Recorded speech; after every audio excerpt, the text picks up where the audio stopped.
All right, welcome back to the Amato Report. At this time, I'm joined from Israel by political analyst and political consultant, the CEO of Crystal Clear Tutors, Dave Crystal. Dave, good to have you with us. I realize you could be leaving at any moment as alarms could sound and down into the basement or underground you will go.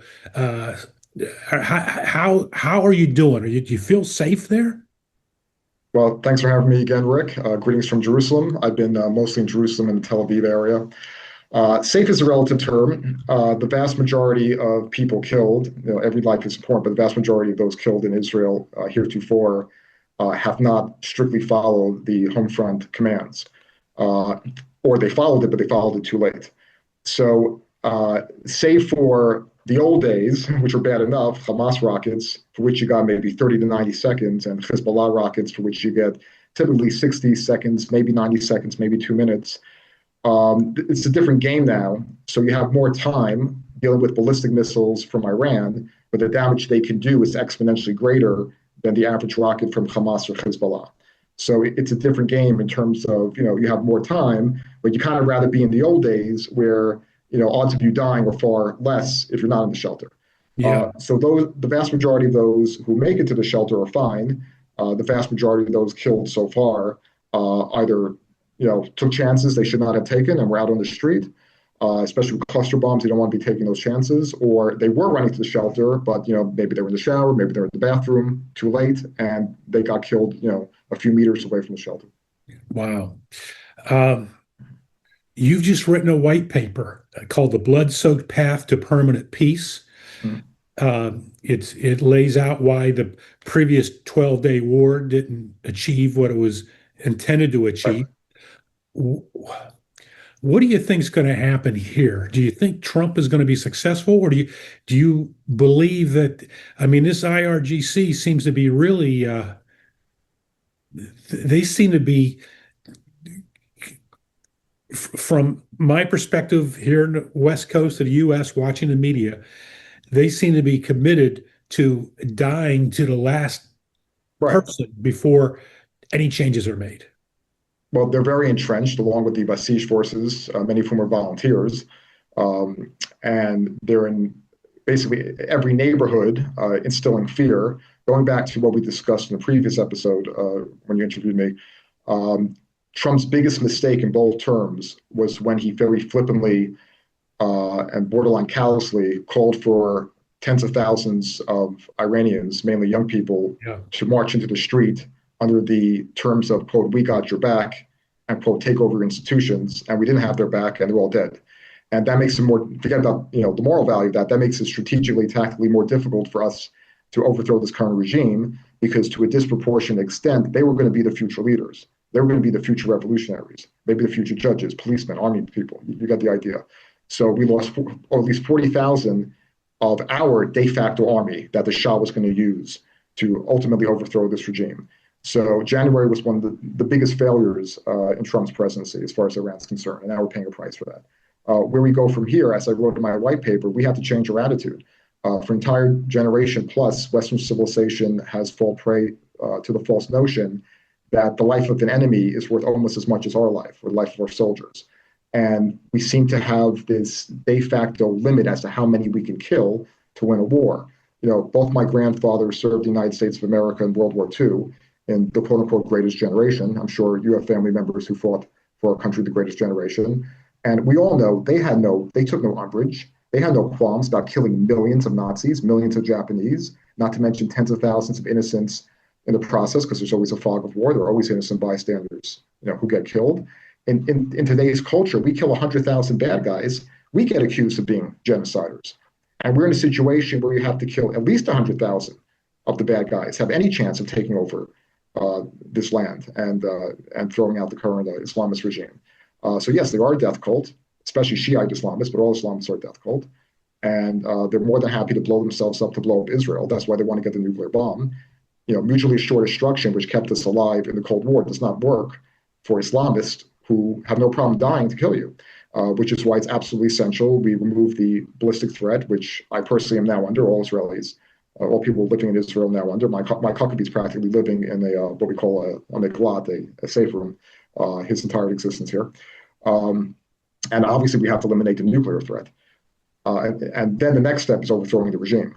But a priori, we have to eliminate the imminent existential threat of dying, which is hovering over our heads, and my head too, visiting this land as we speak. And it's not going to change unless we do something big. Tactical successes are not strategies; they're tactical successes. And for too long, countries like America and Israel have won battle after battle after battle, but have not won the war because we don't seem to strategize as to how to win the war. But whatever strategy it is, you're going to have to kill at least 100,000 of the bad guys and understand that's a good thing because bad guys do not have the same right to life that we Americans do, everyday Americans, or we Israelis do, everyday Israelis. They're the bad guys. They're trying to kill us. If you can't kill the people trying to kill you, you're going to die. It's that simple. How do you think this is going to play out in the end, or is that too difficult to say right now? It's very difficult to say. The next week will be very telling. I could tell you, using a poker analogy, if you play poker, Iran was dealt a fairly bad hand, not a horrible hand. Let's say they had, pocket deuces, and we were dealt a very good hand. Let's say we had, an ace and a king, but they have played their hand very, very well. It's very clear what their long game is.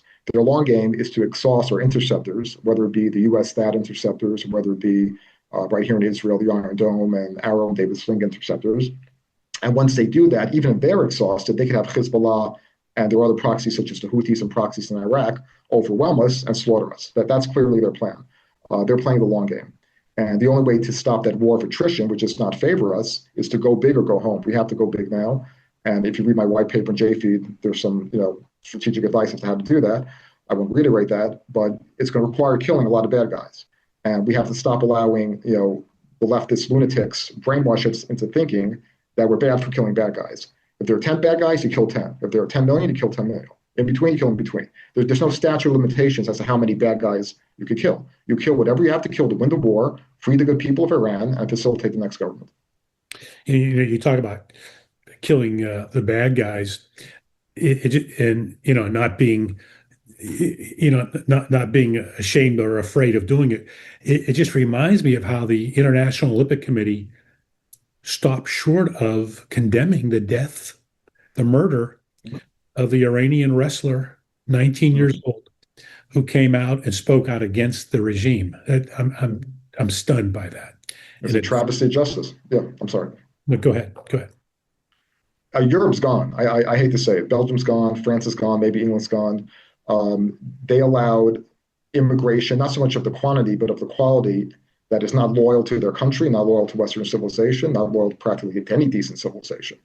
And unfortunately, they have to kowtow politically to these elements because too many of these politicians, who are friends with the people you mentioned, need the Islamist vote.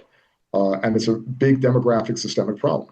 And that's a warning to us here to make sure that what's happened in Minnesota and to a lesser extent New York does not happen all over America. Because if we don't wake up, we will be the next Paris or London 50 years from now, 100 years from now. So Western civilization needs to grow some cojones and take back world civilization. Otherwise, we will be under the Islamist thumb forever, if that, assuming we're alive. You, of course, live here in the U.S. You're in Israel Right. now. Right. How safe is it for you to fly back home to the U.S.? So my original flight is for the 20th. It hasn't gotten canceled yet. Everyone else I know who had flights, let's say up to April 10th, have gotten their flights canceled. Getting out is an ordeal. There are a few rescue flights. It's on a lottery basis. I don't know how much time you have to say yes before they, basically pass you along and take the next guy. If you're not lucky enough to get a State Department sponsored rescue flight, as they call it, from Ben Gurion, keep in mind there's 50% capacity with just a few flights a day. Your other options are to go through Taba and get essentially harassed in some cases by Egyptian security forces, or to fly through Jordan and get harassed by Jordanian security forces. So far, I don't think anyone's gotten killed, but there are reports of roughings up, people having their tefillin, Jewish phylacteries, torn apart under the guise of inspections. People told their flights being bumped because they're praying from a Jewish prayer book. All sorts of modes and forms of harassments have been taking place for those who seek to take the land routes to Egypt and Jordan and fly out to Europe from there. So I feel pretty secure at this point as long as we finish the job soon.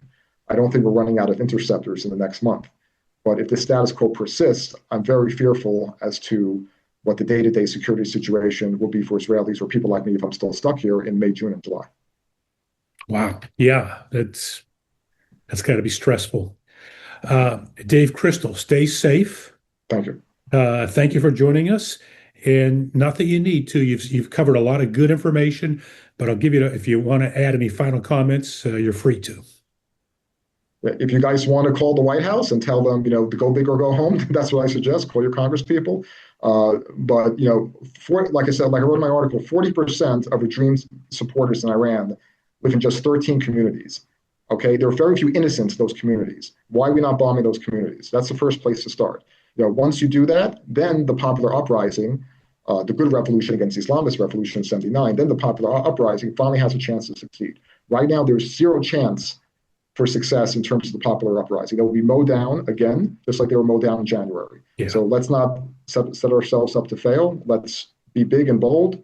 As Ronald Reagan said, bold colors, not pale pastels, and let's actually win a war. Let's go. All right.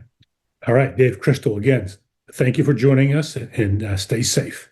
Thanks, Roger. Thanks. And I understand an alarm is going to go off anytime soon here. Back with more of the Amato Report after this.